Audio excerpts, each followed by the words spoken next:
Good morning, everyone, and welcome to a new school year. This is our first quarterly call for the English Learner and Migrant Department, and hopefully you will find our information today helpful as you start off a brand new school year.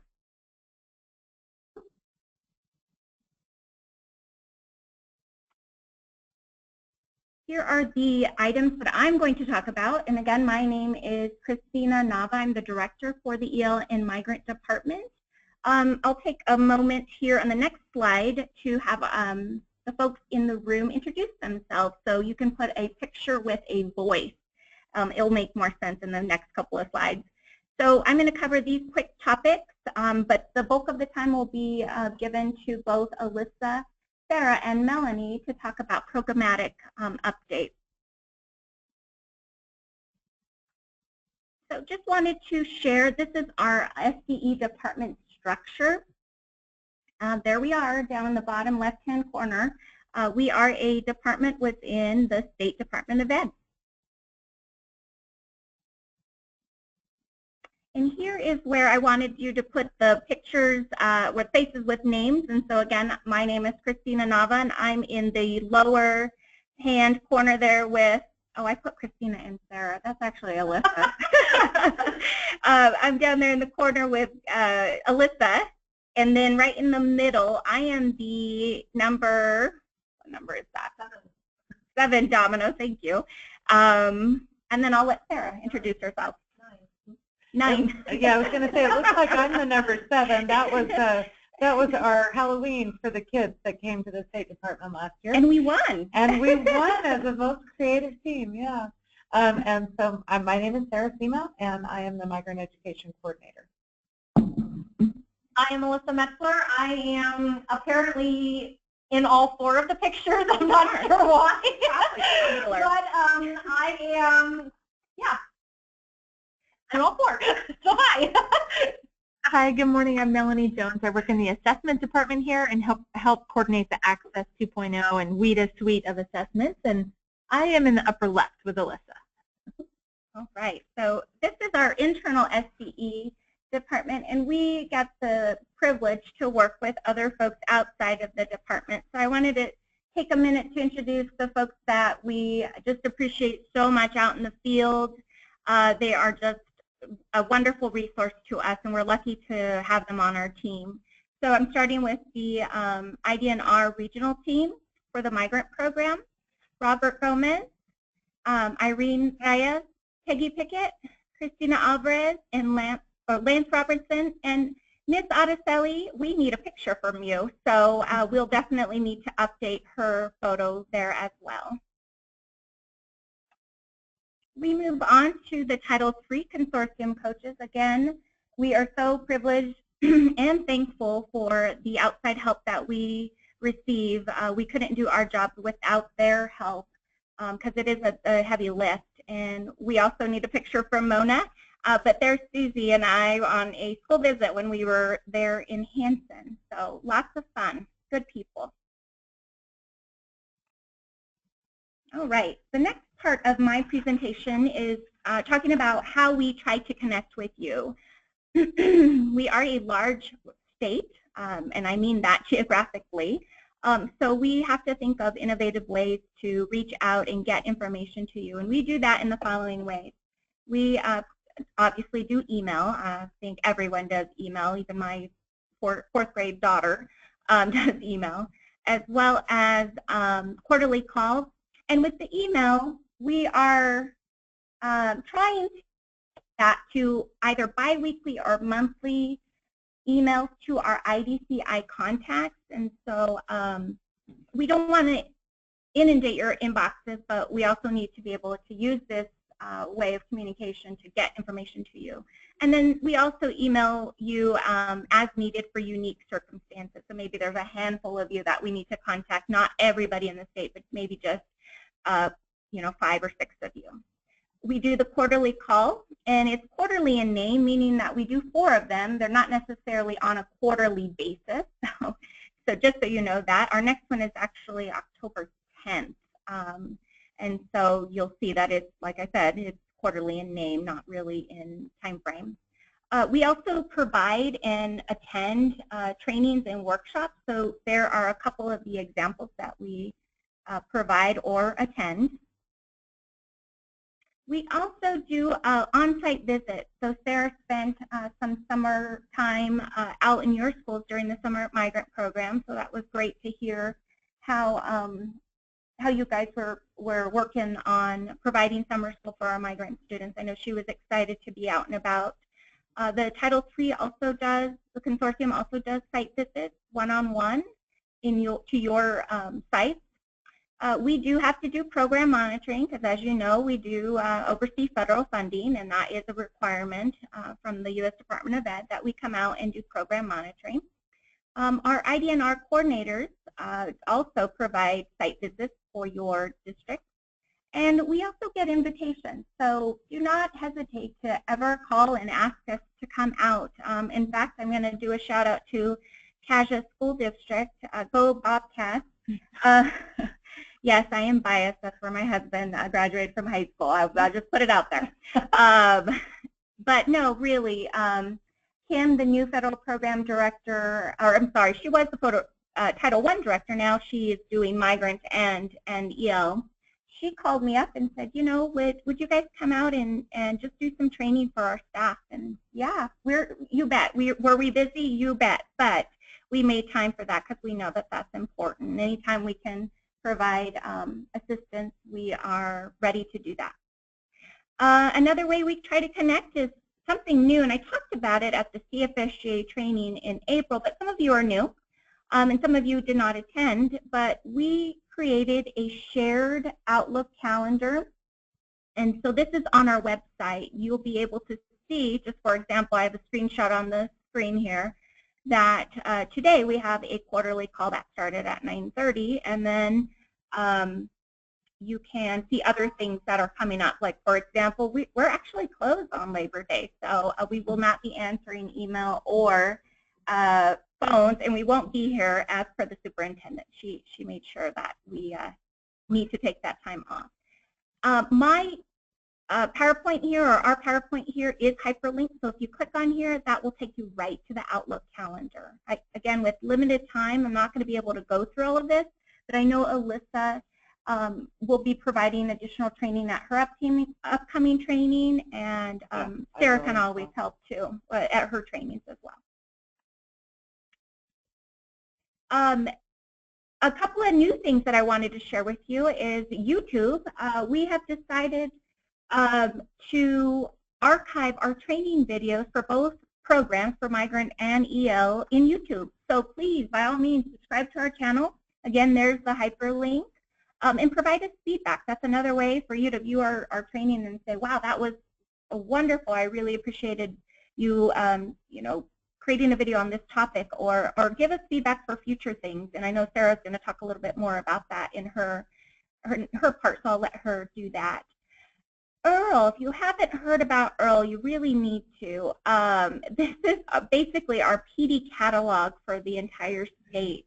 And it's not just for the SDE, it's for all districts who are providing professional development. But you can actually go onto Earl and search for what is coming up for PD.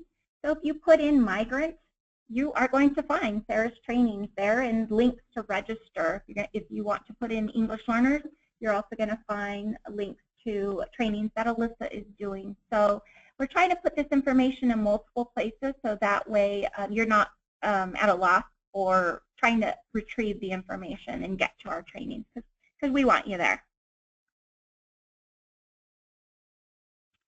Okay, and I'm just going to briefly go over the next couple of slides are the upcoming training and workshops that we are holding.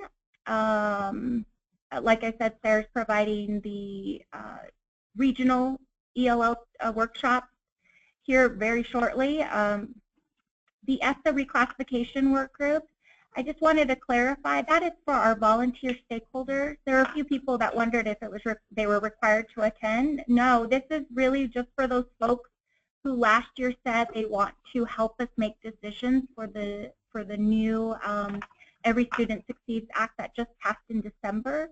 If you missed that opportunity to say you wanted to volunteer, by all means, put it in the chat box, give me an email one of us, give me a call, and we will definitely add you to the list. We're excited to get started here this month. Is today? Next month. Yeah, exactly. Next month. One more day for that. So that's just exciting. Our Federal Programs Directors meeting, that is one that we've done for several years now. It's for new and experienced directors. So really come in and get some information. If you're interested in the Introduction to 504, that is, you need to register separately. So again, these are all hyperlinks. So if you're looking at the PDF online, you should be able to hover over them and click away. And I'll just put a plug on the service delivery plan. Similar to ESSA, it is volunteers only. We did invite all the people that participated in last year's comprehensive needs assessment. But if you participated in that last year and this year you just won't be able to continue, that's fine. If you were not part of last year's the comprehensive needs assessment, but you'd like to jump into the service delivery plan, this plan will determine the measurable performance outcomes that we will all be working for toward meeting for the next 3+ years. So it's a really great opportunity to have a say in how the migrant program is run in the future. So feel free, if you'd like to participate in that, to go ahead and register. And I'll just say, as of this morning, 12 of you already have. Thank you so much. Okay, thanks, Sarah, for adding that extra information there. The next slide here, we really need your help to help us with our bilingual and ENL standards review. And really, this is the work of our certification department, but we told them that we would provide you with the information in case you missed it. But if you're interested in helping us revise the bilingual and ENL standards, and again, these are the educator preparation standards. These are for people who want to become teachers. This is a great process. I've done it myself. I want to say it's every seven or 8 years that it comes around. And yet, again, it's just a great process to go over what is it that you need to know to become an educator in the bilingual and ENL field. So if you're interested, please email your name, your current position, your discipline, meaning bilingual ENL, and any full contact information to Annette Schwab. And hopefully we can get some folks to help us with this revision. Sarah will talk a little bit more about the fall migrant trainings. Again, that's all hyperlinked. Okay. Yep, and we definitely just would like for everyone to be there, experienced, inexperienced, even those who've been around a long time, because we always learn from each other whenever we do these trainings. It is not just from us to you, it's also from you to each other and to us.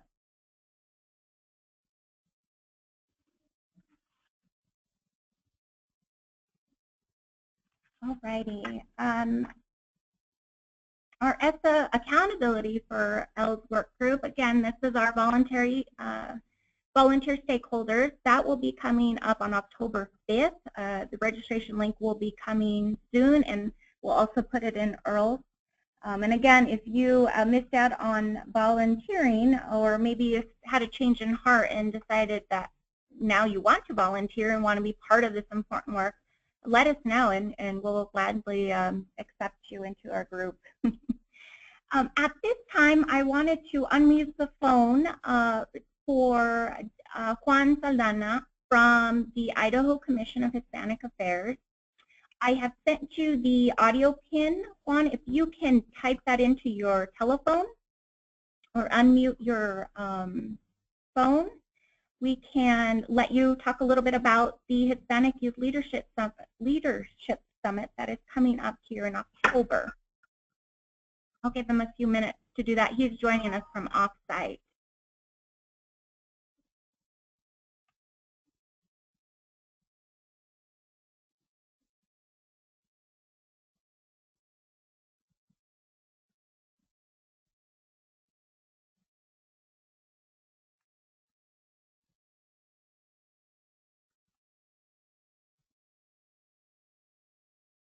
Okay, Juan is sending me a question here. I cannot hear you yet, Juan. You sometimes have to do the hashtag or the pound sign after the number, the PIN number.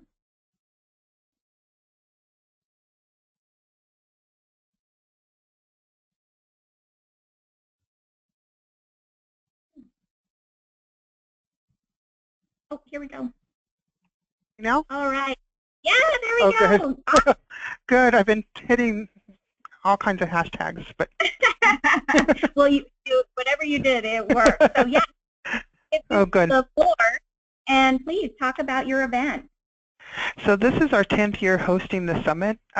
It's grown quite a bit since when we first started this summit. We started out in Caldwell, Idaho, 10 years ago at the YMCA, and we had maybe about 40 to 50 students. This year we're expecting about 650 students to be attending. It's on October 14th, and it's for we say about 7th grade to 12th graders. It's one full day. We focus a lot on STEM. But what's really different this year is we will have just about every college or university on campus there with us too, and they're also going to be interviewing seniors and doing scholarships. So far we have about $85,000 raised in scholarships that will be handed out that day.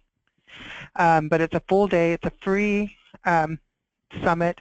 The only thing that we ask of the schools is that they provide the transportation to the students, but everything else is free. The entire summit, the lunch, everything else is free for students, and it's, like I said, it's grown quite a bit. We have a lot of people coming in to do workshops. The Migrant Foundation is going to be there teaching students how to build raspberries.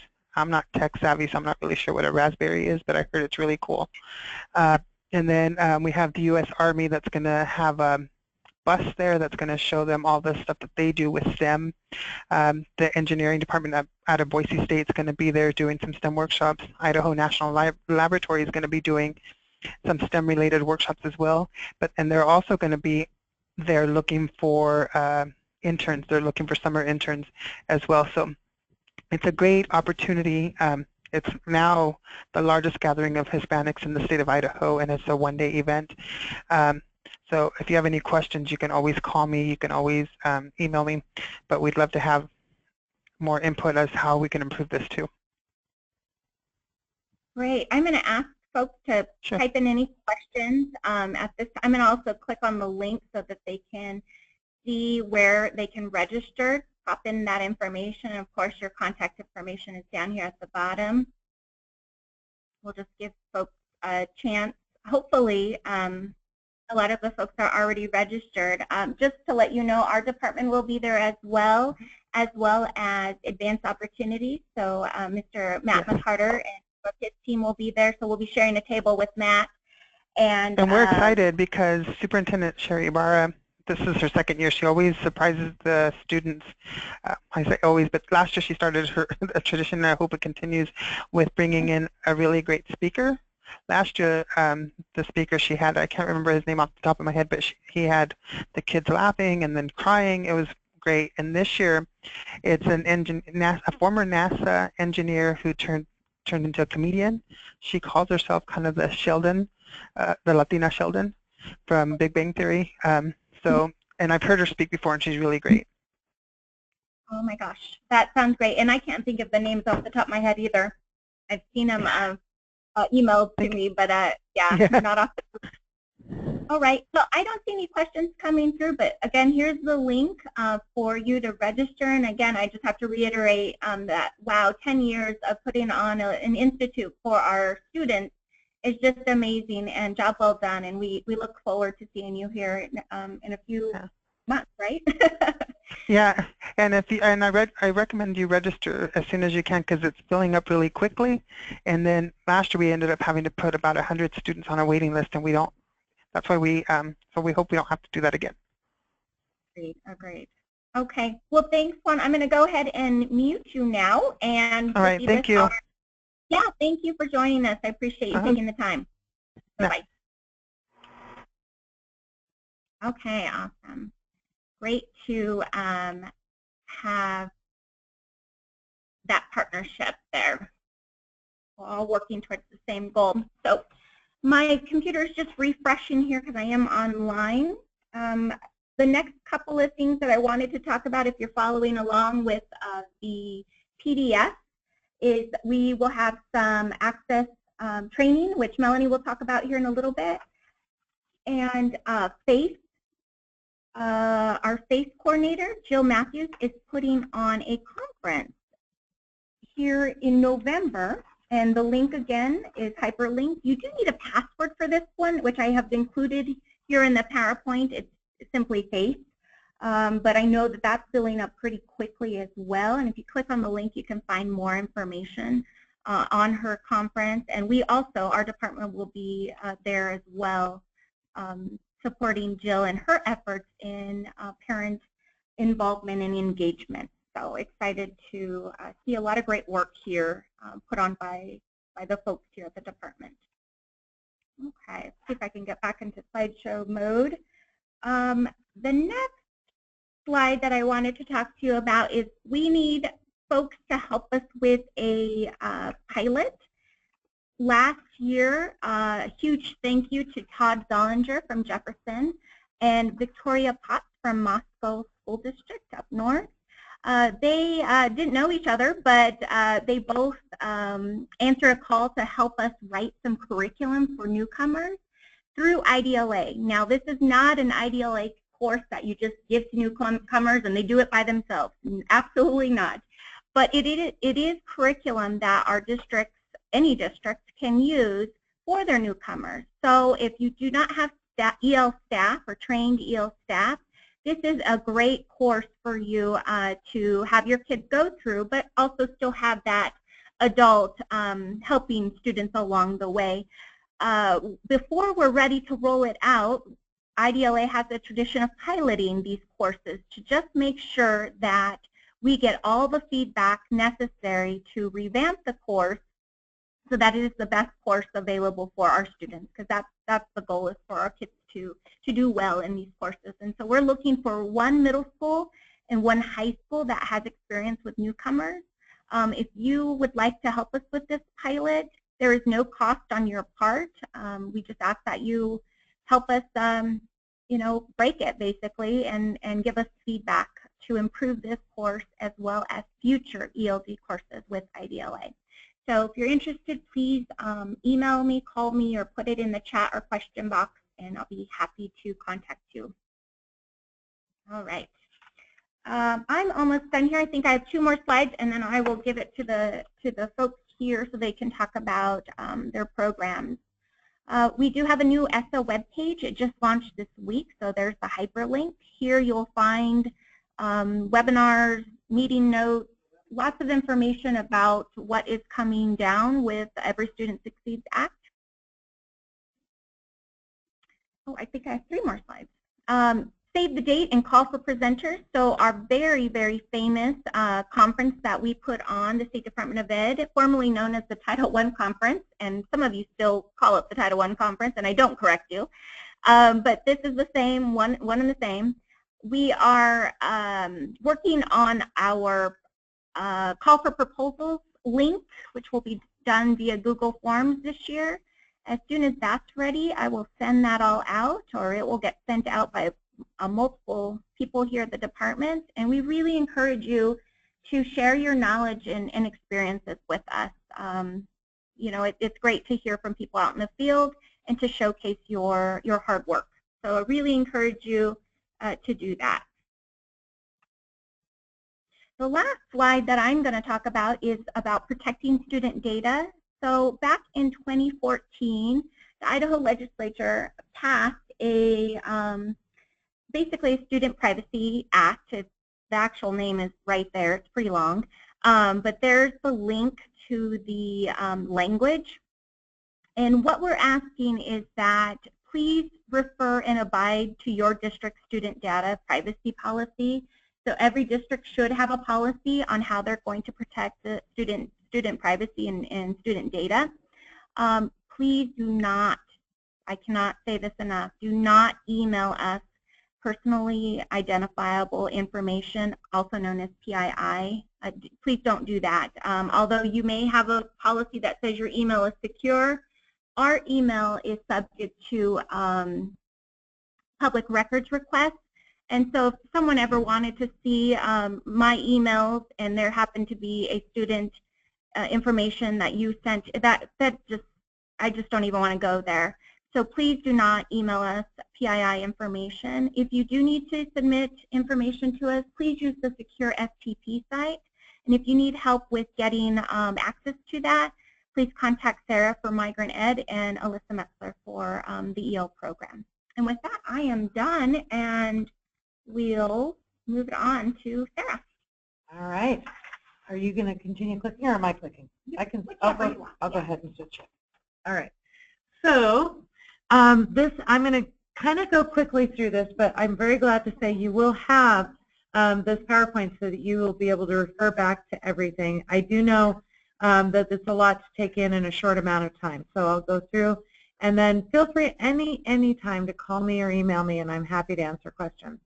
And I would just put it out there that Alyssa, all four of us, but Alyssa and I are very approachable, and we've never been known to bite any of our stakeholders. So you feel free to call anytime you have questions. Here are the highlights of what I'm going to talk about. Brand new MSIS reports, which I'm super excited about. A ton of work has gone into those. Data deadlines, which I know the data deadline is of great concern to all of you and to me as well. Tools for recruiting OSY. This has always been one of our most kind of frustrating areas, so something we can use is always helpful. We've got some new HEP and campsites in Idaho, which is pretty exciting, and preschool curriculum pilots that we're going to be doing this year. So we're looking for some folks that will help us with that piloting. All right, so we are going to start with our MSIS improvements. Okay, what we did is we created brand new reports, and these reports allowed us to be able to manipulate data in ways that we've never been able to do. And we will definitely have training, not only web-based training in videos, but also at our fall training, where you're going to get an opportunity to play with those reports and to really understand how to harness the power. One of those is called the All Student Details Report, and I'll just mention it here. This file, which exports in Excel, gives you every single bit of data on your current migrant students. And so it is many columns wide. It is not intended to be printed. I did have a district call me and say, help, it's 85 pages. This one is not for printing, it's for data manipulation. So there are individual reports that are listed below that all student details that really are targeting certain areas, and those we will have some training videos that will show you how to do that, and it will show you how to be able to print those in such a way that they don't run onto many pages that you then have to tape together. The PFS worksheet will be coming out soon. It is not there yet, but the continuation of services worksheet is there now, and you'll be getting training on that. We also have training videos started. Our first one was done, and let me see, why is it? Let's see, my mouse moved away from, there we go. It was done for this next slide, the staffing report. This is not new. It is affectionately known as the end of year report. It is now called the staffing report because that is what it reports. And this is a very quick 1, 2, 3. If you haven't done it yet, go to MSIS on the on the left. Sorry, that's wrong. It's not on the right. On the left, click on the 2015-16 data collection. It's a new link, and when you click on that, you'll add only the rows for the staff members you pay through Migrant, 1 row for each role, and then you save, and then you submit, and then you're done. As 15 of 43 districts are already done, I just want to say congratulations, and I really hope this is going to be easier than how we did it in the past. I think you'll find it is. Okay, here is the list that you're going to want to have of all of the data that is due before or due by 9/12. We will be rolling over the Migrant MSIS database as of 9/16. That is the day that it will be closed and it will be rolled over. And starting on September 19th, you will be working in 16-17 data. This is a full month earlier than it was last year, but closer to the time that it has traditionally happened. And it means that we won't be waiting so long until we can start working with current information, which is, I think, really important. Your residency verification dates are critical. The reason for that is that if we don't have residency verification dates for our students, we can't count them when we report to the federal government, which means Idaho doesn't get funded for those students, and as a result, neither do you. What you will find is if a student has left your district and moved to another Idaho district and been identified as a migrant student in their district, you can't go in and put in a residency verification date. What you can do is contact that district where they have moved to and make sure that they have put in the residency verification date. You also cannot put in services if students leave you and move to another district. Now that other district will have to put in the services that they're providing. So here's the list: residency verification, referred services, instructional services, support services, summer school attendance and services, which I'll mention again in just a sec, priority for services and summer priority for services, enrollment changes, which I'll talk about in just a sec, and continuation of services on the services tab. So two things I wanted to bring up. A new thing for some of you, not all of you, is that summer school, students who attend summer school, regular referred instructional and support services all count. We all knew that we had to mark our summer PFS, or I think most people knew that, but not all districts knew that you could count those services that were provided for referred instructional and support during summer school. Those count as part of the services you provide year-round. So when we look at services on that tab in MSIS, that is for the entire performance period starting September 1st and rolling all the way till August 31st, which includes summer school. And I guess logically it should. So I'm very glad that we'll be able to count and report those services to the Office of Migrant Ed. The other change is just to make sure that you know when you go into your district migrant summary, where you're looking at individual students and you can click on them. Before you click on a student, if you look, there is an enrollment status. If it says enrolled, that's great.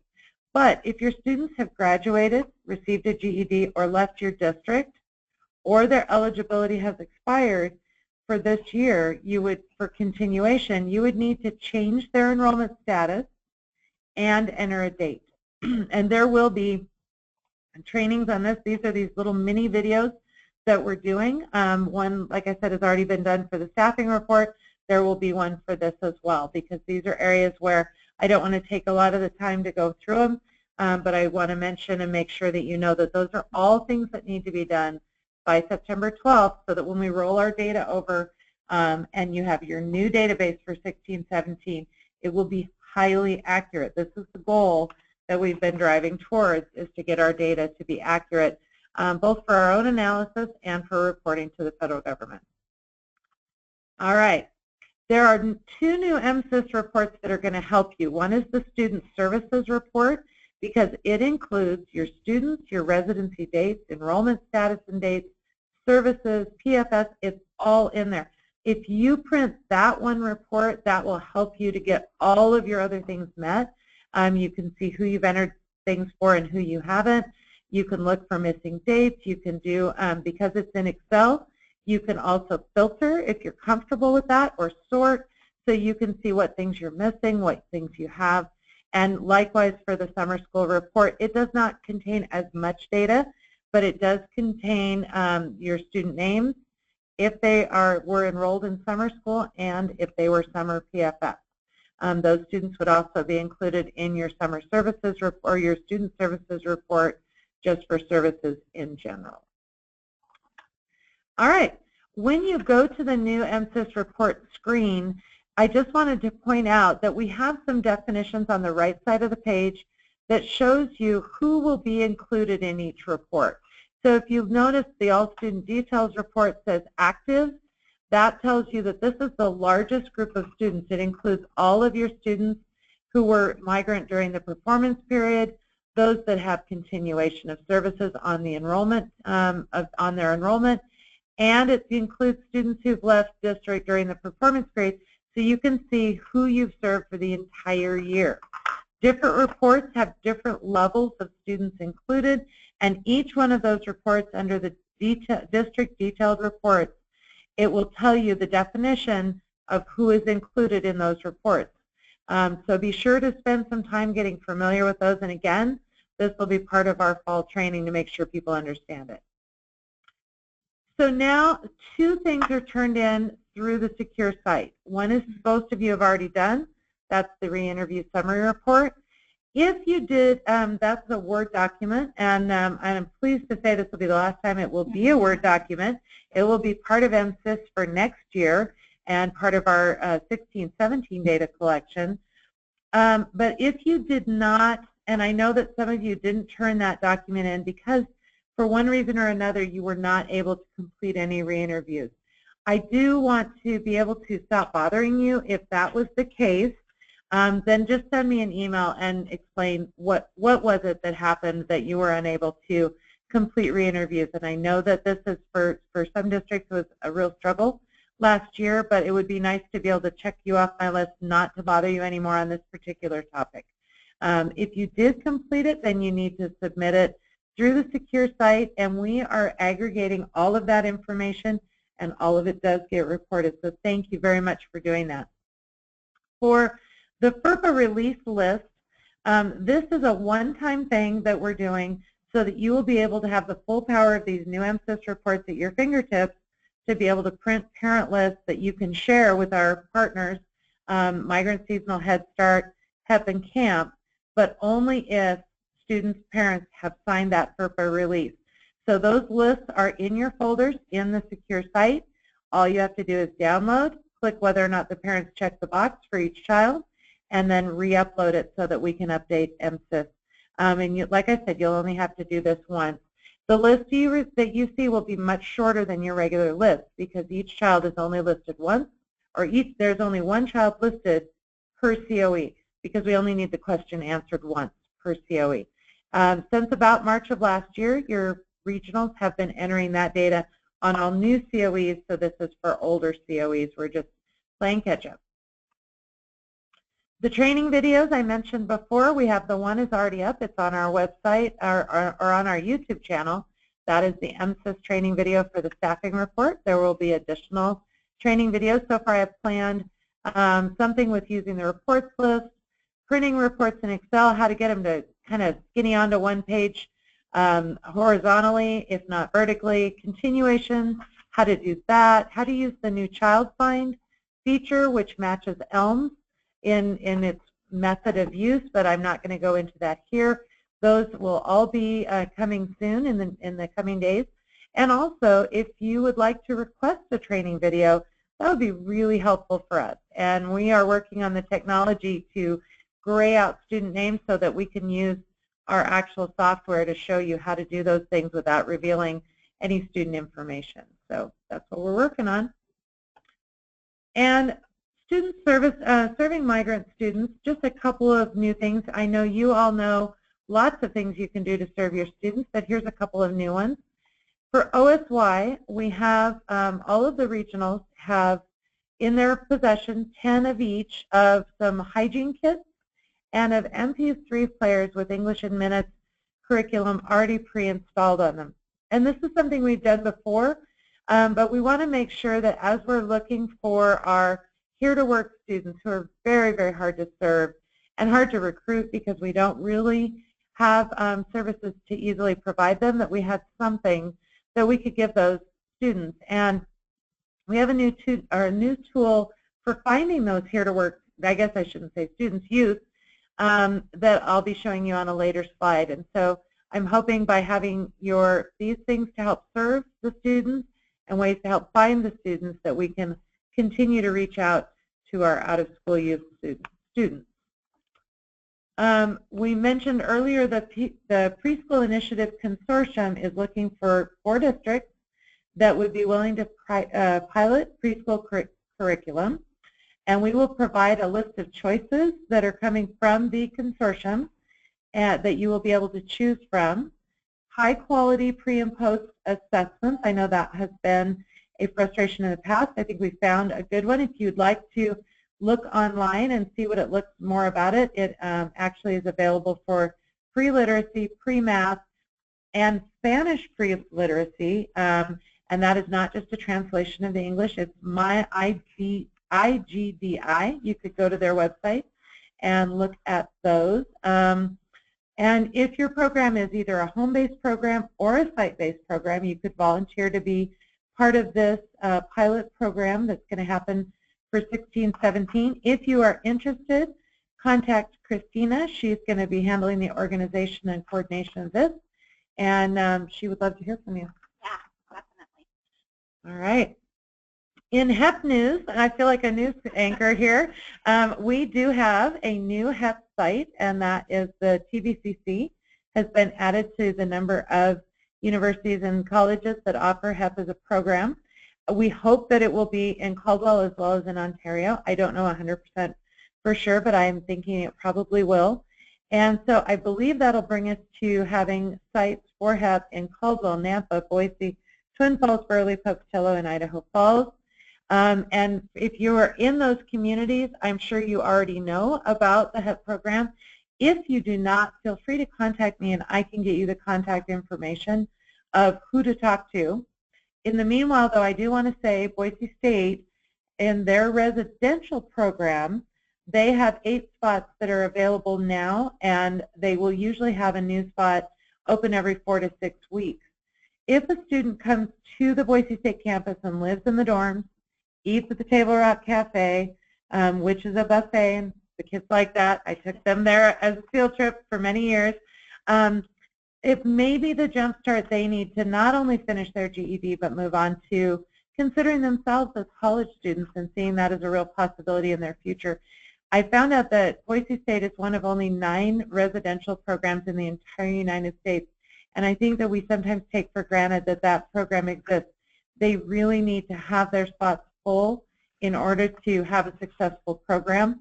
And so if you have a student anywhere in the state that you think would do well in a residential style program living on a campus, and they would have to be able to read and write and do math at an 8th grade level. But if you think you have a candidate, talk to me and I will get you in touch with their recruiter to help make that happen, or call and talk to them directly.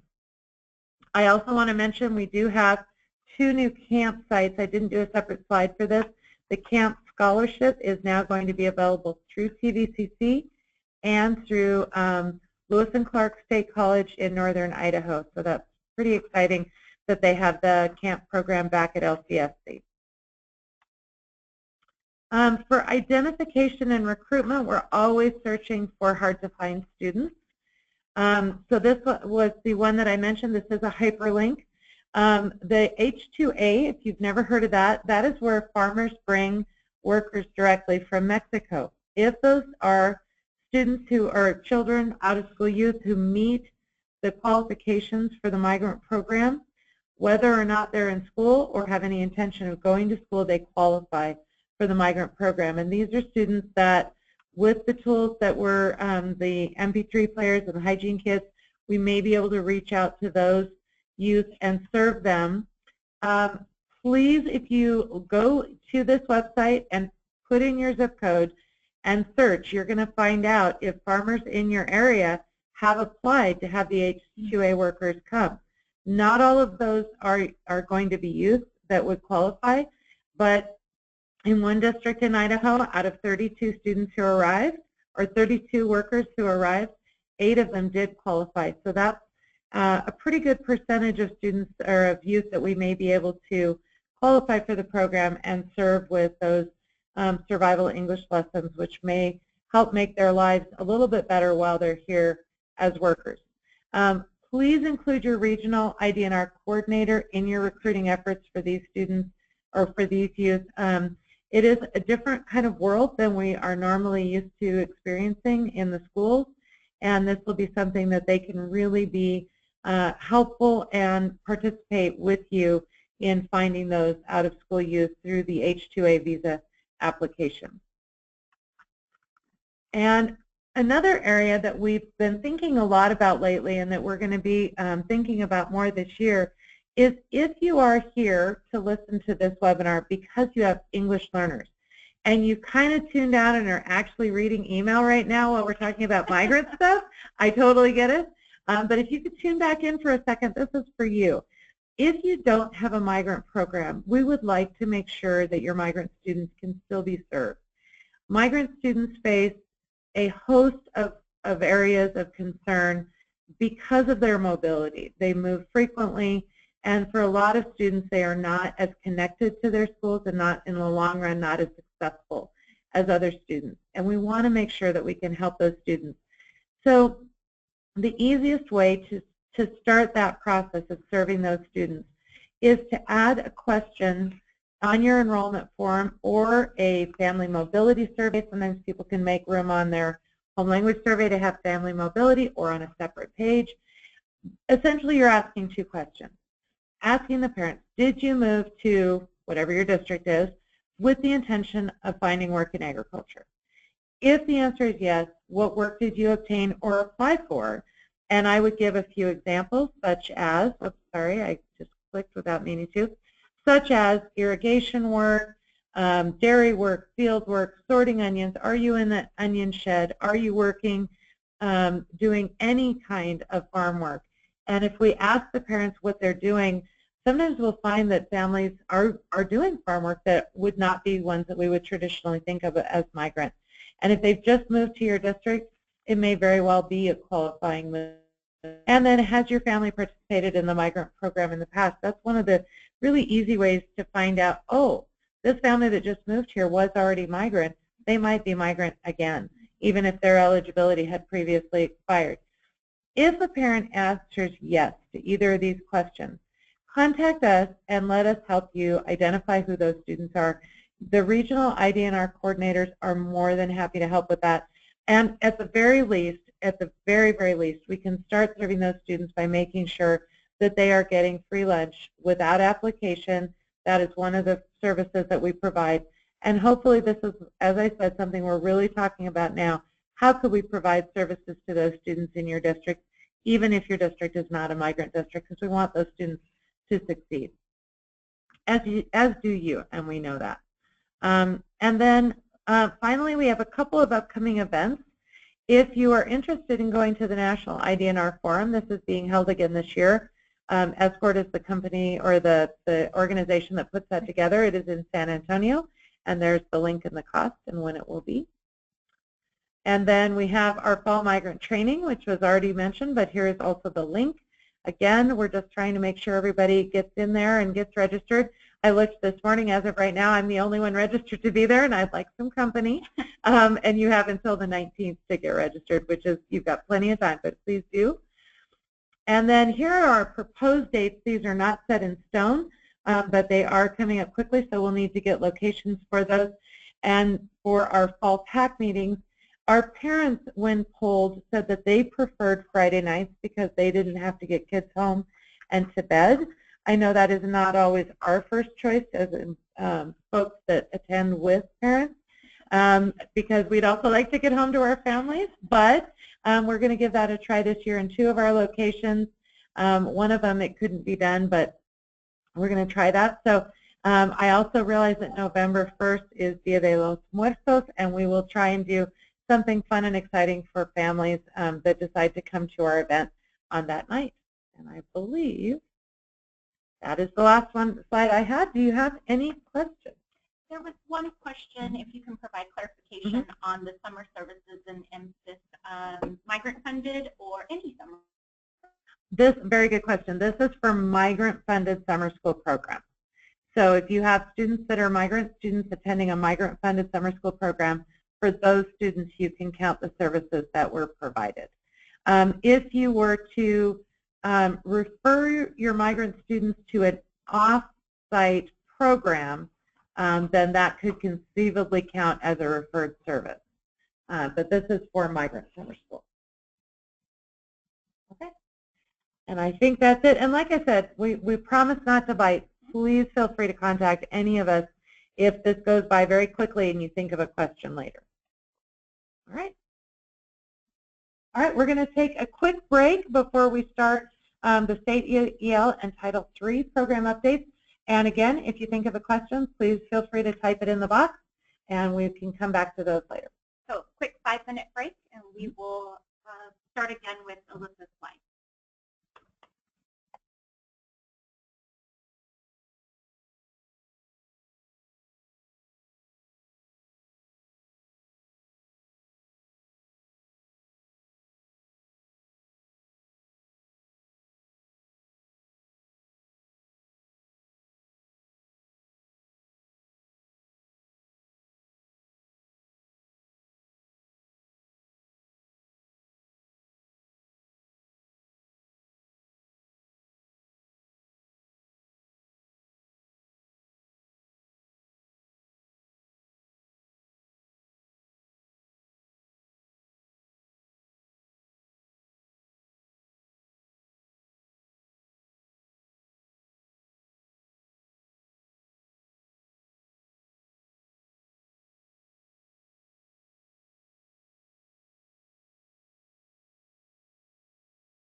Hi, everyone. I think we'll go ahead and get started with the EL program and Title III update.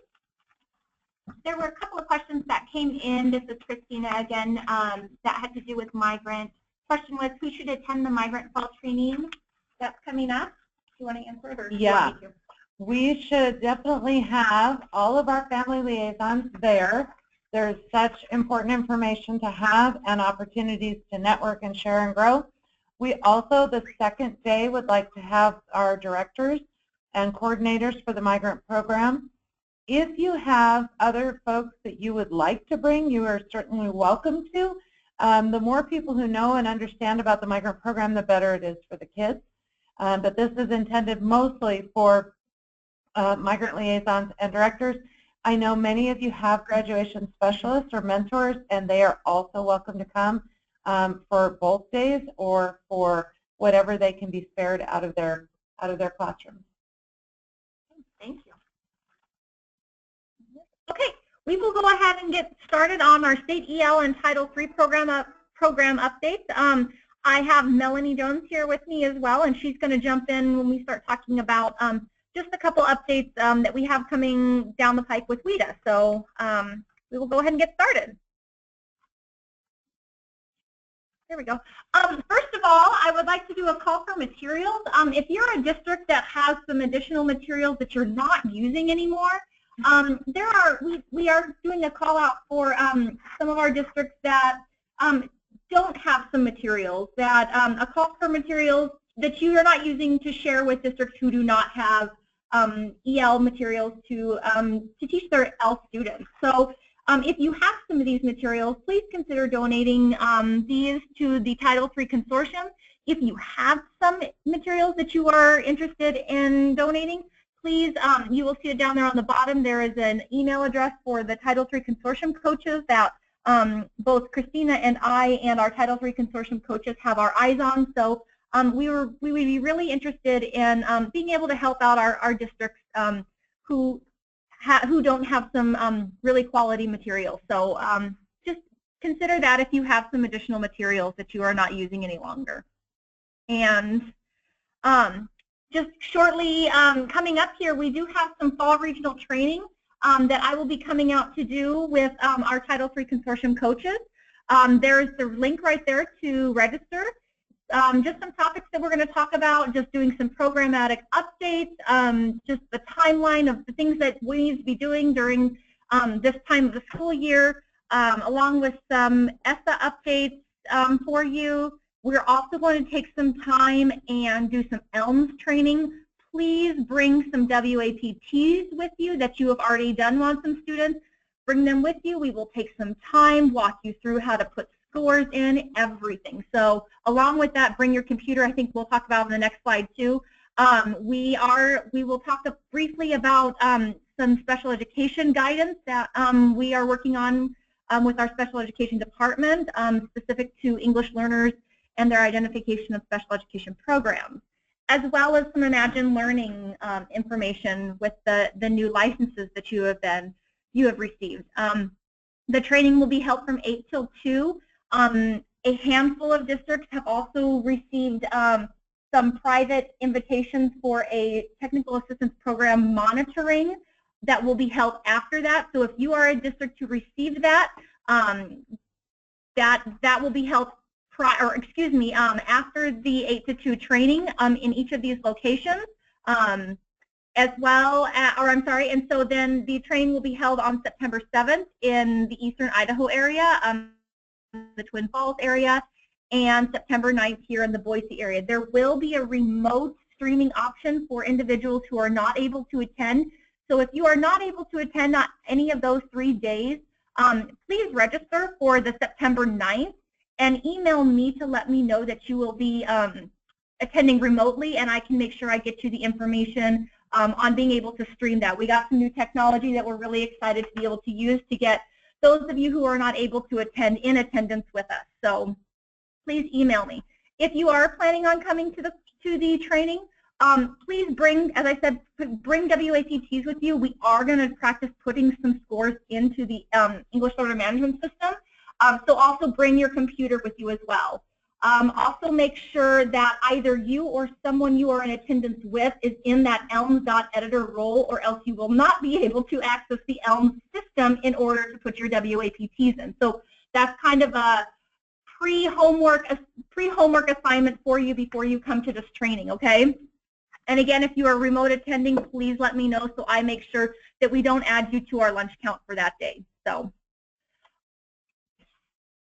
updates for our IC uploads this year. We do have some new codes that we're looking at, and there are a couple of them. So the first one that I'm going to talk about is a code called SO code. It's going to be for your students who screen out of eligibility, and we're going to talk about in just a minute the exit criteria that students need to meet in order to screen out of eligibility for your EL program. But this is a requirement that we do have to report to the U.S. Department of Ed on the number of students who took the assessment who do qualify, and those who do not qualify. So this is our way of being able to capture that until we can incorporate this into our English learning management system in time. But for right now, we do have this new code for students who do meet the exit criteria on the WAPT assessment to screen out, and they would be labeled as SO for their EL status in your IC upload. I just want to jump in here really quick. It's not just for the federal government that we have to report this for. Really, when a student is not eligible in one district and then moves to another district, we don't want you to retest that kiddo. Look them up in ELMS and you'll see the SO, which means screened out, not eligible. Don't test them and they just go on their merry way. So we're trying to really help students not have to be over-tested, as well as staff, because this test takes a long time to administer. And then I'm also going to let Christina speak to two additional codes that are available. They are going to be there, but they are something that we will look at as we transition into the Every Student Succeeds Act. So I'm going to let her speak to this.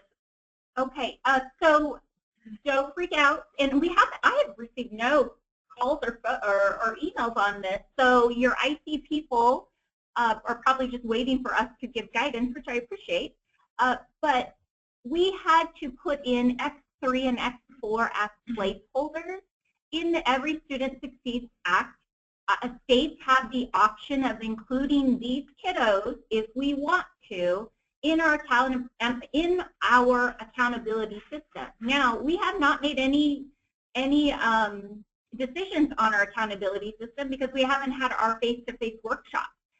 When that group comes together as a group, we will decide whether we will start coding kids as X3 and X4 for accountability purposes only. Now, again, I don't want to make that decision, but I had to put in a placeholder in IC if the group says, yes, we want to include our X4s and X3s, because as you know, once kids exit the program, typically their SBAC, ELA, and math scores, when the past, ISAT, they were proficient in advance, and so it really does help that accountability. But I wasn't ready to make that decision on your behalf. We really need to talk about what this really means. But because IC has to be a whole year in advance, I had to put them in as a placeholder. If the group in October says, no way, we do not want to start labeling kids X3 and X4, well, guess what? We just delete those and nobody ever worries about them. But I had to put them in as a placeholder. So hopefully that makes sense.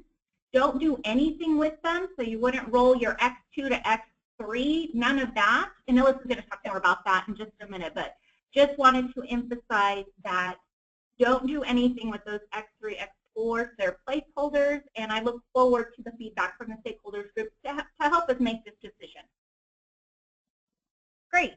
So the next thing about exiting your students who exited last year, some of you do have some students who didn't meet the Idaho exit criteria on the access in the reports that you received back in May. If you are a district who did not exit your students at the end of the school year last year, please make sure those students are exited from their EL status into an X1 status with an exit date from last year.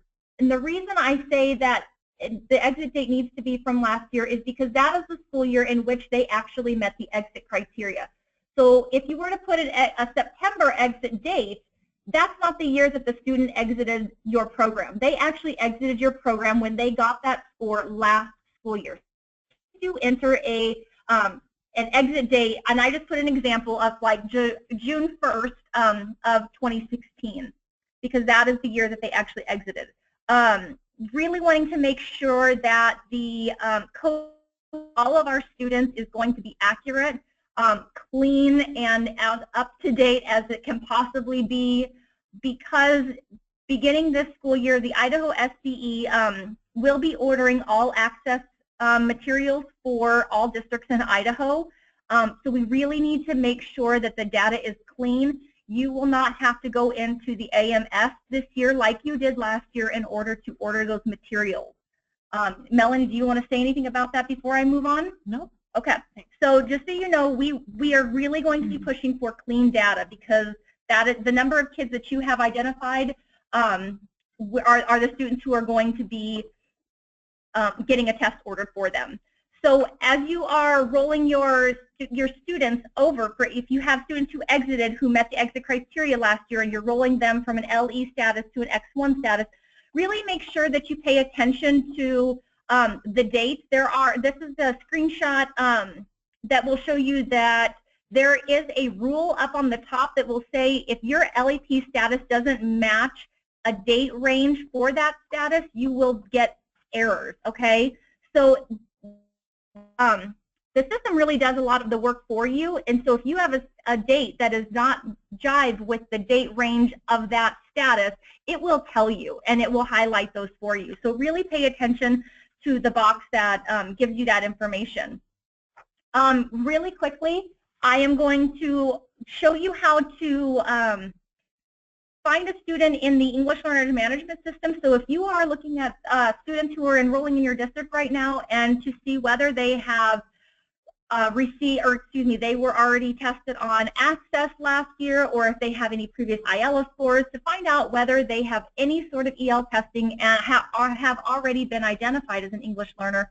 I'm going to show you how to find that child so that you don't take the time of yours and the students to take that assessment. So, and we are going to go through this much more in depth with a much greater walkthrough at the regional trainings that we are having in not even 2 weeks from now. So I'm going to buzz through this quickly for the sake of time, because I know Melanie has some things, but really the purpose of the English Learner Management System was a call from you all in the districts in order to know what students that are coming to your district are already English learners, to save you the time of a very long and tedious assessment and the student, and to limit the amount of over-testing that students might be having. So it was really created as in an effort of what you all wanted in the district to be able to have access to. So there's two components. There's a data collection, which you've probably been receiving emails from Christina and I regarding the data collection that was due in June. We still have a handful of districts who are working on that information, so please, if you are one of those, we are still going to be working with you to try to get that submitted. And as well as the other component, which is what we're going to talk about, is this ability to put in WAPT scores and to find students to see if they are already identified as English learners. We've already had districts do this, and the feedback is phenomenal. Just saying, it's not scary. It is really going to help you. And if you are a district who has been asking about a batch upload, I am still working with our IT department. That is turning out to be a little bit bigger project than I thought. So we are working on it. It may not be available by the time we meet next week, but we are working on it, so just so you know. If you are an individual who needs to have access to this, you do have to have the ELMS editor role. It is given to you by your IT coordinator, and it is assigned to you in the IT admin tool user. It is not automatically aligned with the IDCI roles if you have individuals within those roles. This is an additional role that has to be added. You can access the English Learner Management System on my website page. Once you click on my website page, you will see that there is a icon right here that will say English Learner Management System that will forward you right to the site. And whoops, I just got an extra sheet there. I'm sorry. This is what it will look like when you click on the ELMS edit, or excuse me, when you click on the ELMS icon. There will be an area where you can find a child. This is where you're going to be able to look up a student. There are required fields that you must have, okay? And then there are non-required fields. So if you have students who might have multiple students with it that have a certain name, that will just limit your, the more information that you can provide, the more accurate student you will be able to find. So you do have to have the required fields in order to find that student. You are also able to, you would hit, once you complete those required fields, you would hit search, and then it would display whether a student is in the system with the information that you provided or not. You can then, once you have the student pulled up, yes, that's the student I'm looking for, here's their name, here's their birthday, so the information that you know. If you need to view, will allow you to see the assessment history and the EL history of that child. If you click on WAPT, you will be able to see any WAPT history, or be able to also enter a WAPT score if it's a new student in your district. The WIT is a work in progress page, which will allow you to essentially add the student to a list of work in progress students, so you don't have to keep looking for that student over and over and over again. You can just basically pin them to a work in progress page that will allow you to find that student very quickly again. In the view, once you click on view to find that information, there will be two tabs across the top. One will allow you to look at any assessment that that student has taken that would determine anything on their EL status or any exit criteria. So you will see IRI scores, you will see ISAT scores, access, previous IELA, anything that would have relevance to that student's exit criteria and as to whether they have exited or are currently still an English learner. EL history will also show you what their history has been as an X1, their progression from an X1 to an LE to maybe an exit status to an X2 status. You will be able to see dates and everything. I'm not sure if I have the screenshot. Yes. So when you click on EL history, then you will be able to see that this student was tested and was enrolled in the Meridian School District. Here's their language, and here in 2013-14, this was their EL status. This is their EL status the following year. This is their EL status the following year. So you will be able to see also exit scores to determine whether a student has already met the exit criteria.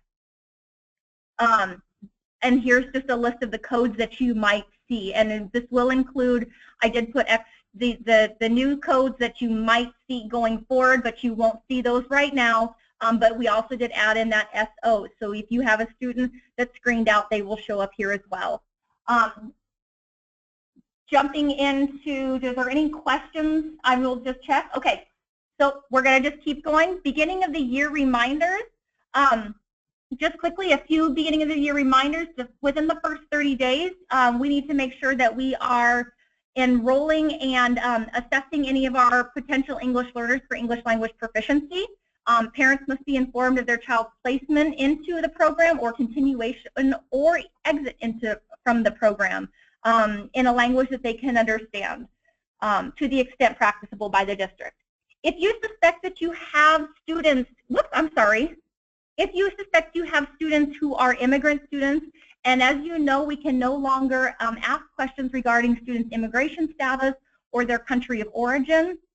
And so I know a lot of districts have the question, then how do we know whether a student is an immigrant student if we can't ask those questions? So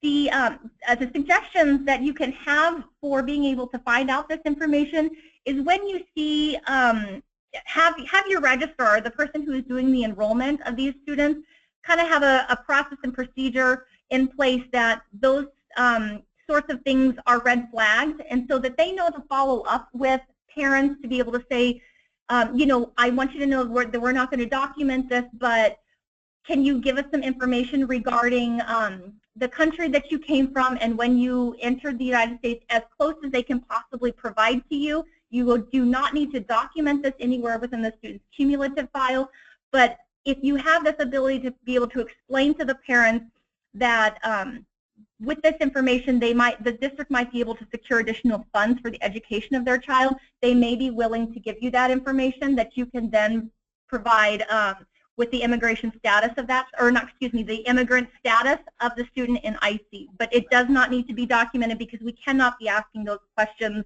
on our home language survey, excuse me. Any documentation. Any documentation, exactly. Just some beginning of the year reminders regarding the assessment. Your kindergartners will only take the first half of the assessment, so listening and speaking. They will not take the reading and writing because they have not been exposed to kindergarten literacy skills yet, as well as your first graders, your third graders, your sixth graders, and your ninth graders will actually take the cluster level before because they will have not been exposed to their grade level instruction yet. So reminder that kinders, first graders, third graders, sixth graders, and ninth graders actually take the semester cluster before at the beginning of the school year. If you are an individual who's certified to give the WAPT last year, you do not have to recertify to give the WAPT this year, but we do strongly recommend that you give those materials a good look over before you start administering that again, just to refresh your memory on anything. If you have never administered the WAPT, you must become certified to administer this assessment, and you can contact Melanie or I if you have questions and need login information to be able to access these materials and get certified. I'm going to kind of go through this quickly. When is it not necessary to administer the WAPT would be when you know that the student has already been given the WAPT or has an access score from a previous district. So use that ELM system to help you decide whether a student has already been tested and is already an English learner, that you can just automatically start to serve and identify as an English learner in your district. If a student is not to give the WAPT is if a student has screened out or has shown proficiency on a test that you give them here at the beginning of the school year. Beginning of the year exit criteria, so if a student meets any of these or either of these criteria, these are the students who are going to screen out of eligibility. These are students, this is the exit criteria for Idaho. So we are saying that if a student reaches this level of proficiency on the WAPT, they screen out, put that SO code in for these students in IC so that we know that they have met the exit criteria on the screener assessment and are not eligible for your EL program in Idaho. So for grades 2 through 12 would be a grade level adjusted composite of 5 or higher with all domain scores of listening, speaking, reading, and writing also 5 or higher. Kindergarten and your beginning of the year first graders, only kindergartners who score at the exceptional level can be administered the reading and the writing, but if a student at these grade levels scores a 29 or higher, which is your exceptional in listening and speaking, and also receive a score of 14 or higher on the reading and a score of 17 or higher on the writing, will screen out of eligibility for your EL program. Here are 2 resources that you can link to that are archived webinars that are specific to the kindergarten WAPT and the grades 1 through 12 WAPTs that we did last year. And with that, I am going to hand it over to Melanie to do some real quick WIDA updates for you. So I will hand it to her. Thank you. I'll make this very quick. The slides are there for your reference. You can certainly read back. Main thing is, as Alyssa mentioned, the certification piece. Just wanted to remind you that all staff administering the assessment, the WIDA assessments, need to be certified 1st through 12th, unless, again, it's kinder and the alt access. We're not requiring you to recertify for those, but a strong review of the materials is encouraged. There's a couple technology finalizing components going on between DRC and the state. So, so we wanted to let you know if you don't see scores right now, it could be due to like a duplicate file issue that we're working toward, and we will let you know when all scores have been finalized. Training, is beefed up this year with WIDA. I am happy to report, sorry for the informal term, but I'm very excited to see that they have a lot of neat specific checklists per state. Those are coming in October. I do recommend that you get on the WIDA portal, print these, use them. I think one of the glitches last year was that it's a dynamic test, and a lot of the technology things were a little bit of a surprise as far as the demand of the test, and these checklists are designed for the various folks at your schools and districts to be able to prepare adequately before the open test window. So if you have any questions about where to find the WIDA training and all the update, let me know. I think I hit everything there. Okay. Then again, manuals. So this is, again, efforts on WIDA's part to recognize that different people do different things and sometimes wear the same hats, as you all are aware, but different manuals are printed this year with very user-friendly interfaces. I wanted to highlight the technology user guide. I have seen it. I've run it by our IT folks here at the State Department, and they thought it was a great tool to help you understand the demands of the test as far as internet bandwidth, the time of the day that you would be administering tests, and how many kiddos could test at one time, what that would look like at your school or district. So that will be really important to print out and get in the hands of the right person. Lots of webinars coming up, and they are designed this year in a really organized format, pre-testing, during testing, and post-testing. So that'll be coming up on the portal as well in the next week or so. Not going to highlight this too much. It's a draft, just picture of, again, the training and resources that have been provided this year per role as far as WIDA resources. So I'll just skip over that, let you guys read that in your own time there. And then ordering of test materials, this is sort of the timely reminder. Alyssa reminded you of your IC uploads and the importance of keeping that accurate. It is what we're and I will be dependent upon to get accuracy as far as how many tests that will be delivered to your school or district. So again, if you have any questions, let us know. We are also working on just updating your site data. That's just more for mailing address and names, so I'll be doing that here toward the end of September. And at a glance, just quick dates, you'll be receiving your test materials by January 23rd, and then the open test window for access is January 30th through March 10th. Sounds like far away, but it's not. It comes up quick. And finally, and I just want to say real quickly, also in here, it would be probably coming in right about, nope, it'd be right about in this time. We will be doing some, WIDA is going to be coming in to do some access training, specifically on test administrator, test coordinator. I'm sorry, looks like she has it on here, so I will let her talk. I'm sorry. No, just a final snapshot here. Just some initial dates. I cut and paste these in. So at the end of the month, they're beginning some pre-testing webinars, they as in WIDA. We will be sending this out. I will be sending this out on our assessment newsletter. If you're not already subscribed and you're a test coordinator or choose to look at a statewide assessment news, you're welcome to get on our website and subscribe to that. But we will be rolling this information out to you all. We had to get the go from WIDA. They're finalizing a couple things. And then October, you can see the webinars continue. It's really an ongoing process. And then finally in November, just as Alyssa was describing, we have a WIDA trainer visiting, and that is such a valuable resource, and we hope that you can attend. It's looking like our Boise date is set, and location will be announced soon. And then our Eastern Oregon site is looking like Idaho Falls. That's it. And that registration link will be coming out as soon as we have finalization when we talk to WIDA this week, actually. And this, just so you know, it will be limited to 50 individuals per location.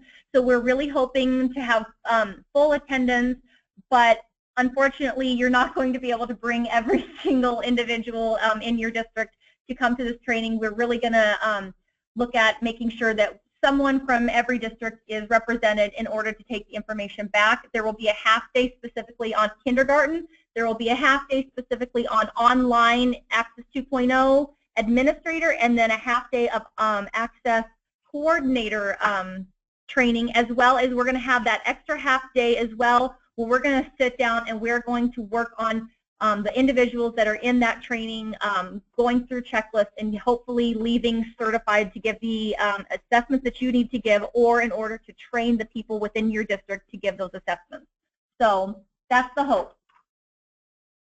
And with that, are there any other questions? We are just a few minutes over our time, so I apologize for that, but we actually have quite a few questions, and they're not questions that we can answer readily, easily, I should say, over the phone right now. And again, we are over time, so we do have a log of the questions as well as who sent them, and we will be in contact with you, unless I already told you you need to contact Alyssa, because this is a question that is much more detailed. The other thing is a lot of the questions will be answered in Alyssa's training coming up in September. There's a lot of logistical questions that you have, as you should, but really come to the training and she'll be able to answer those. But again, for the sake of time, we can't take any more time to do that.